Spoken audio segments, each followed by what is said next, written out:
Good afternoon. Hi, I'm Lauren Sonnenberg with LifeCore, and welcome to this week's edition of Mind Body Talk on chronic pain. So today's topic is on the chronic pain and chronic fatigue connection. So chronic fatigue can exist without chronic pain. That indeed can happen. We're less likely to see chronic pain existing without some form of fatigue. It may not be diagnosed chronic fatigue or chronic fatigue syndrome, but the two go hand in hand really well. And today we're going to talk about why that is. So what we really need to look at here is German New Medicine. We need to look at the science of German New Medicine to understand this chronic pain and chronic fatigue connection.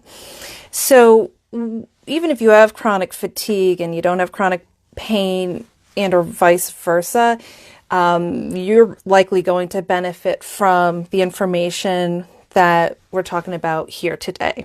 So let's look first at a little diagram. Let's see how it's going to show up here. Oh, it's turning out okay. Okay. Handwritten, so bear with me here. So here we are going along in our normal life. Okay, we have our little day and night cycle. Hi, Beth. Thanks for tuning in. So we're going along, and this day cycle, according to German New Medicine, is sympathicatonia. We're active, we're engaged, we're, moving along. The night is the more restful time. Okay.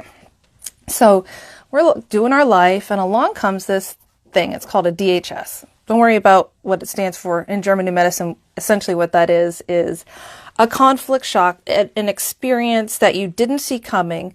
It doesn't have to be super major, but when it happens, it's something that you're internalizing, and it's a bio-emotional shock, meaning biologically it's a conflict, and emotionally it hits you on some level. Okay, so then you internalize this because we have fight, flight, or freeze. And a lot of times we just can't run away from our conflicts and our problems. And most times we can't fight them either. I mean, rarely, I guess, but a lot of times we just can't head on fight them like animals out in the wild do on occasion. So what do? We internalize them. So much of our present day lives are internalized. So, and this becomes a problem if we don't have a way to either understand what's happening and also a way to release and work through these issues. So here we have this conflict, okay? Then we enter this conflict active phase. This is what they call the cold phase. This is where you're not sleeping as much or as thoroughly, which could cause you to be tired, but it's not quite the same thing as chronic fatigue. It could link in for sure, but stick with me a little longer here. And so this is the cold phase. Your hands are likely to be more cold. Your hands and feet likely to be more cold during this time, and you're staying more hypervigilant. You're aware of all what's going on in your life and trying to resolve this problem. Mind body's on overdrive, hyperdrive, trying to get you to solve this problem. Okay. Now, in a perfect world, we have this conflict resolution. Now we go into this healing phase. This is the warm phase.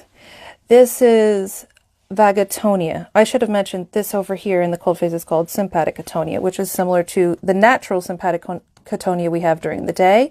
And this vagatonia that we see over here in the healing phase is similar to what we see at nighttime. And this is why, by the way, that around 3 p.m., if you're a person dealing with symptoms of chronic pain, for example, your symptoms are likely to get worse here in many cases because you're already in this healing phase with the chronic pain, believe it or not. You're just stuck in it, which is what we're going to talk more about. And that time from 3 p.m. to 3 a.m. is the natural vagatonic cycle of the day. And so that compounds whatever you have going on here. Okay, so that's why symptoms like flare up worse, like between 3 p.m. and 3 a.m. That might not always fit exactly in that 12-hour bracket, but just about. Okay, so chronic pain. If you've heard some of my other talks here, you'll notice that if you have, say, a self-evaluation conflict and it's resolved, you start to get your pain symptoms here. Now, this epicrisis is something we can talk about eventually here too, but just to keep it simple right now, here's where your pain is showing up because you have increased blood flow, swelling, water retention, and inflammation. So why do we have the increased blood flow then? We have it because the body needs to regrow and regenerate the tissue that was impacted by the self-devaluation conflict. We lost cells in here. Okay, if we're talking about a self-devaluation conflict, which many of the chronic pain types that we see have to do with that. Okay, so this healing that we have here, you have pain because you have the increased inflammation and swelling, that pressure and all of that activity going on in that area with the edema in the area. Whether you can actually see it externally or not, it's happening. Okay, so we have the pain showing up there. Now, what also happens in this hot phase, this is where we're more tired. This is where that chronic fatigue connection comes in. This is where we're more tired. We need more rest. We don't have to figure out this conflict anymore because we already figured it out on some level. So this is where the body's in this rest, repair, put your feet up, relax and heal, and you're likely to have a better appetite here as long as you don't have any other conflicts running at the same time. Okay, that would kind of put you in conflict activity. So you're likely to really feel here the warm hands, the can be extreme tiredness. I can actually tell you a story. You know, in undergrad, college, I remember, I think it was my junior year. I could not pack. I was like laid out on the bed of the dorm room. I remember my family was going to come pick me up and I hadn't packed a single thing, which is really unlike me. I had kind of that whole semester, that whole year kind of going doctor to doctor trying to figure out what's wrong. I mean, I had pain, I had tiredness, I had fatigue, I had so many symptoms, just was not okay. Just was not okay. And I guess the weight of, the semester and all the stress of that had finally come off as well. So whatever else was going on, I went into major vagatonia and I was laid out. I couldn't lift a finger, which thankfully only happened that bad once in my life. But I always wanted to help people after that and find out why was it that I had gone through a kind of a year of hell, okay, physically, and then why did it end like that with this extreme tiredness, and then I was better. Now, maybe not everybody's so lucky just to fall out of that. Of course they're not, because you look how many people have chronic fatigue or chronic pain. But knowing some of this cycle that we see with German New Medicine is really key for us. It's really, really key. Because then we realize that when that fatigue is coming up for us, this is a very, very good sign, actually. This is a sign that our body is in rest, repair, heal, bring in the nutrients, eat the foods you like, bring them in, rest, heal that body, and get strong again. And if we know this, we have then just taken a huge burden, a huge psychic or mental or emotional burden, let's call it that, taking it away from the psyche, off of our minds. That's a great thing. We have taken that away when a person understands that. So all you need to do is just keep on going through the process. Now, when a person hears this for the first time, they're already like, this chronic fatigue and this chronic pain. It's like, people are overwhelmed. Their lives are changed by it. There's just, things aren't going well for them. They feel like, just, how am I going to get out of this cycle and this loop? And so I realized just hearing that for the first time probably doesn't just automatically free you.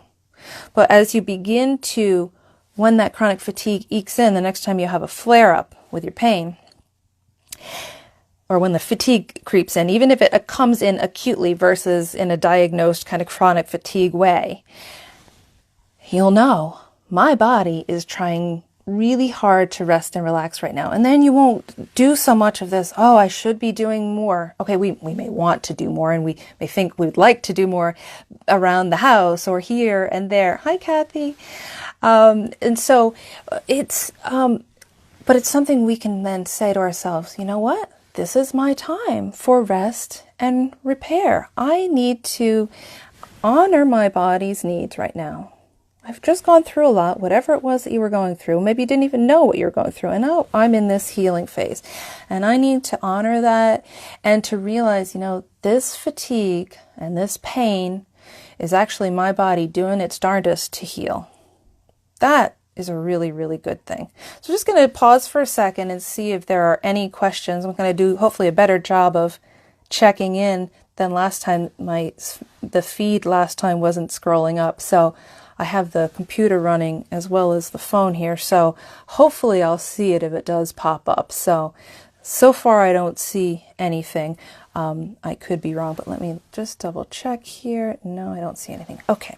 So if you do have questions, definitely pop them in there, by all means. So I did mention before that chronic fatigue could happen even without chronic pain. So I want to talk about that as well too. And we didn't talk about every single possibility here with chronic pain, but I wanted to give you the main gist of it so you would understand. So now chronic fatigue, what if it's a conflict that a person's dealing with that isn't related to pain, but they have this conflict and it's ongoing, okay? And somehow you've been able to resolve it, whatever it is. And now you get into this healing, whatever your signs are here. Let's say it's not pain. Let's just say it's something else. Maybe it's something like Crohn's. Okay. It could be Crohn's disease, for example. So, and when we talk about these, we see they're all ongoing issues. So we have to know then that something is being reactivated that gets us back in the cycle. So we're maybe almost through this cycle here, and then boom, something sets us back. Something keeps us in the cycle. And part of what keeps us in the cycle is not actually knowing that these symptoms, which are normally they're not fun. We have some not fun symptoms here occasionally too in the conflict active phase, but these symptoms tend to be really kind of unsavory. Okay. So, pain is not just a fun experience at all. It's just not something people want. Okay. Obviously. So that in and of itself can be a new conflict and set us in a cycle as well too. So we want to be aware of how we're reactivating the cycle and keeping things chronic. And if the conflict is a really big one, the fatigue will be proportionately as large to how big the conflict was. So small conflict, small fatigue afterwards, smallish. Big conflict, bigger fatigue. And if it's ongoing, this becomes compounded, because if we're stuck in this, they call it hanging healing loop, then we are going to, it's going to be prolonged. So hence you're going to see chronic fatigue. Now, chronic fatigue syndrome is a number of different symptoms, and it's probably not showing up exactly the same in every single person. And so from a German new medicine perspective, we don't want to just necessarily look at the diagnostic title. And I see your question there, and I'm going to get to it in just a minute here. Thanks for putting one in there, Kathy. And so I interrupted myself, sorry. We want to, let me get myself back on track here. So we want to make sure we complete that cycle, but okay, things get compounded. So we have this chronic fatigue syndrome. So a person may have symptom A, B, C, and D, and the next person with chronic fatigue may have symptoms E, F, G, and A and B. So it can show up differently. We want to look at each of those symptoms separately. I'm going to put this down for a second. We want to look at each of those symptoms separately because they're related to different conflicts. Okay. So, let me just pause for a second. I'm going to look at the question here. So, okay, so according to German New Medicine, what type of crisis would cause hearing loss in a child? Okay, we can look at that, and that is you have either heard something you didn't want to hear, or you didn't hear enough of something you wanted to hear, like praise. One ear, depending upon the handedness of the person, left or right hand dominant, like which hand's on top, okay? If your right hand's on top, your right hand dominant. If your left hand's on top, your left hand dominant when you're clapping. So and I think I'm getting this right off the top of my head, but I could always double check it. Right ear, I believe, is, well, let's not say that so we won't confuse people. What one ear is, I heard something I didn't want to hear, and the other ear is I didn't hear what I needed to hear. It's a hearing morsel. Okay. So, and great question, by the way. And would that be linked with chronic pain and chronic fatigue? It could be for people. It may or may not be, but it's definitely a good question since we're talking about German New Medicine. Let me know if you have more questions on that. So let's talk about with chronic fatigue. With chronic fatigue, even above and beyond the German New Medicine piece, let's just say you have found your conflicts and you're aware of what they are, and we're working on resolving them. Okay, now we can resolve them there are various ways to resolve conflicts. We have, you can practical solutions and talking about them and through awareness, just saying, oh, look, there's that conflict happening again. And I know what to look for. I know how to respond. I know how to see it differently this time around. And so those two, would be, the main ways German New Medicine would look at it, the main two ways that they would address conflict resolution and such. Okay. Now, people who know me and my work, they know that I use EFT, which is an energy psychology approach, and or matrix reimprinting, which goes under that umbrella as well too. So, that's helpful for many people, especially when there are some conflicts that just are so almost impossible to address just through talk therapy alone and just through getting people to see it in a different way. Using the EFT allows us to go in on the mind-body level, not just on the cognitive level, to release these negative energies and emotions that we have trapped in. Remember the fight, flight, or freeze thing I talked about in the beginning of today's episode? Well, that's what we're talking about here. Once you have frozen it in or internalized it, you need a way to get it out. Now, we want to be delicate in how we do that and the timing of all that in light of German New Medicine, which is a topic for another day. But we do want to resolve our conflicts, or we're going to be stuck in this hanging healing, this cyclical healing, as I showed you with the image before. Now, what might hold people back? Now, this could apply to chronic pain, chronic fatigue, both of them.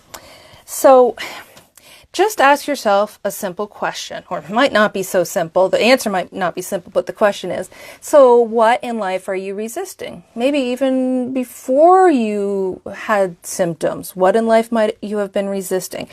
Ask yourself the question, hey, you know what, if my symptoms got better to some extent or fully, what might be the challenge with that? What might I be afraid to kind of do it differently in my life, or to start, or get out of?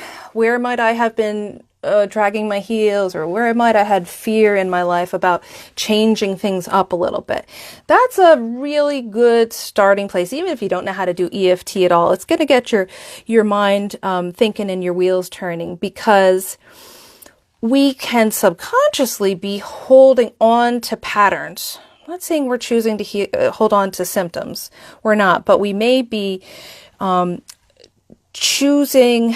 attracting certain things into our lives over and over again. One, because we need the psychospiritual transformation that comes from healing them. And so we're on some level, we really, really do need them so we can move to whatever that next place in life is that we want to go to, for sure. And the deeper, bigger part of us, bigger, that doesn't mean anything, but the deeper part of us wants to be able to overcome what's held us back in the past.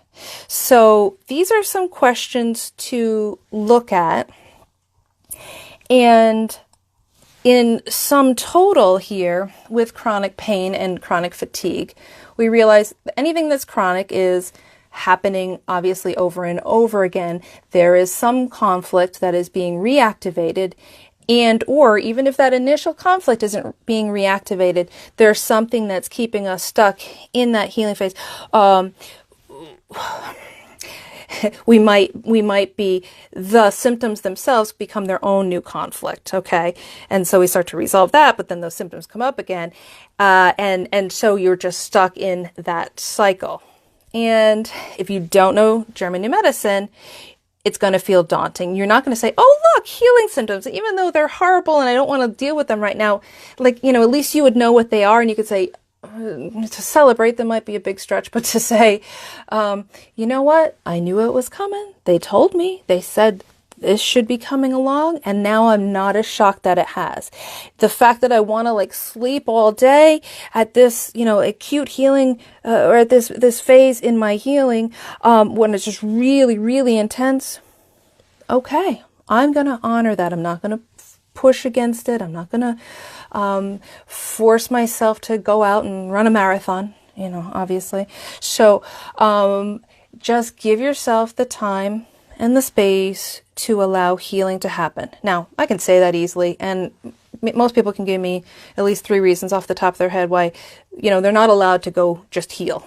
And so that's also what we address in the kind of work that I do with people, because especially in this go-get-'em environment, especially in the United States, but there are other countries in the world, of course, where we the whole type A personality, have to do this, have to do that, have to get it done, not allowed to let the grass grow under the feet, that type of thing. We have to kind of take some of those perhaps very limiting beliefs we've internalized over the years and kind of reevaluate them.